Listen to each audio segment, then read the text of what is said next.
Happy birthday to you, happy birthday to you, happy birthday আমার বর।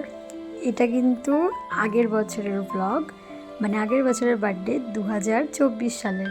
আমার আমার এত কাজের মানে প্রেশার আর কি, আর ব্লগ পোস্ট করা হচ্ছে না, এতদিন ভিডিওটা ছিল। এবছরে আজকে ওর জন্মদিন 2025 সালে, সেই দিনে আমি আগের বছরেরটা পোস্ট করছি। যাই হোক, দুজনেই কাজের ব্যস্ত বলে আমাদের সেইভাবে বাইরে গিয়ে আর কোনো সেলিব্রেশন হয় না, যেটুকু হয় বাড়িতেই রাতে ফিরে করা হয়। এই বেলুন এইসব ডেকোরেশন আমি আমার দেওয়া সবসময় আমরা দুজন মিলে সাজাই, আর যখন জাভেদ ফিরে তখন ওকে দিয়ে কেক কাটিং করানো হয়। তো আগের বছরে এই কেকটা বানিয়েছিলাম, আমার পাশেই একটা আন্টি আছে, সুষমা আন্টি, ওনার কাছে দারুণ কেক বানিয়েছিল। উনিও প্রথম তখন বানানো শিখেছিল, তারপরেই আমি অর্ডারটা দিই।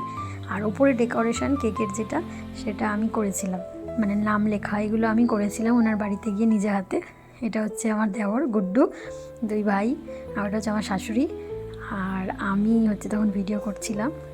অলরেডি আমাদের পরের দিনকে ফের সকালবেলা কাজ, তখন আমি স্কুলে জব করতাম, তাই ভোরবেলা আমাকে উঠতে হবে।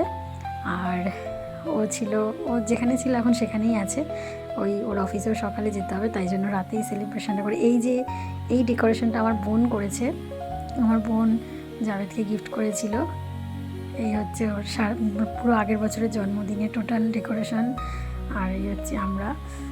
সবাই ভালো থেকো, সুস্থ থেকো, আর আমাদের জন্য সবাই প্রে করো।